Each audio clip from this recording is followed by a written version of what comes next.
They called him the Lion of Islam, a warrior who fought crusaders, but forgave the kings. A man who took Jerusalem, not with blood, but with honor. This is the story of Salahuddin Ayyubi, and why 800 years later, Gaza still bleeds. The rise of Salahuddin Ayyubi. Salahuddin was born in 1137 in Tikrit, Iraq. He wasn't raised in a palace, nor was he interested in war. He loved poetry, science, and the Quran. But the world around him was on fire. Crusaders had seized Jerusalem. Muslims were divided. The Ummah was weak. By 31, Salahuddin had become the vizier of Egypt, and in just a few years he unified Egypt, Syria, and Iraq, all under one flag. But he wasn't after power. He had one goal: Jerusalem. Why Jerusalem? Why did Salahuddin care about Jerusalem so much?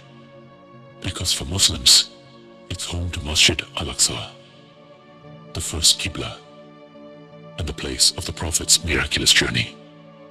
For Christians, it's where Jesus A.S. was crucified. For Jews, it's where their ancient temple once stood.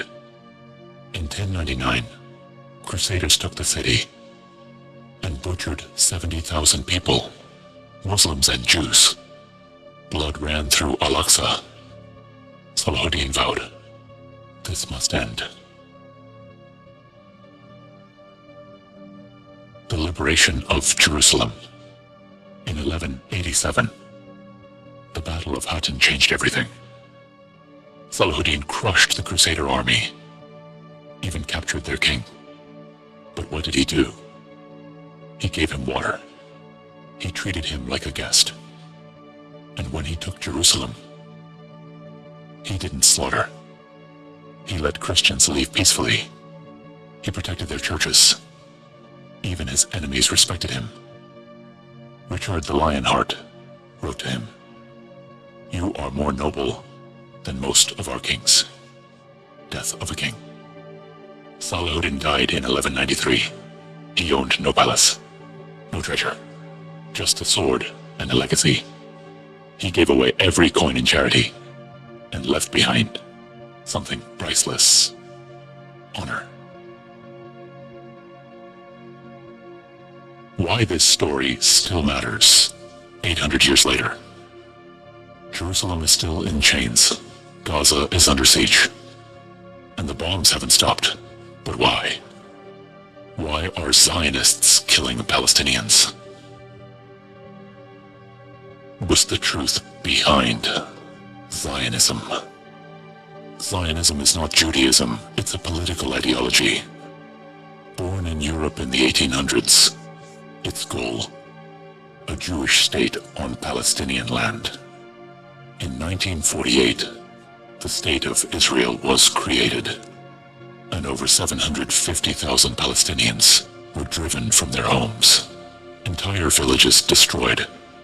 This was the Nakba, the catastrophe. Since then, Zionist governments have used military occupation, illegal settlements, blockades, collective punishment. Gaza is now the world's largest open-air prison. And yet, many Jewish people around the world, even Holocaust survivors, stand with Palestine. Because this isn't about religion. It's about power and apartheid. Salahuddin versus today's oppressors. Salahuddin took Jerusalem with justice. Today, children in Gaza die under rubble. Mosques are bombed. Water is cut. The world stays silent. But Salahuddin taught us, you don't need a crown to be a king. You don't need an army to fight. You need faith, mercy, courage.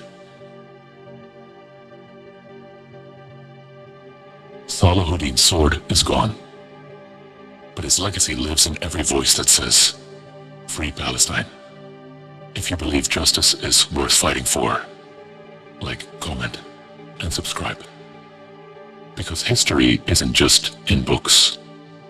It's in the streets of Gaza, the stones of Jerusalem, and the hearts of the oppressed.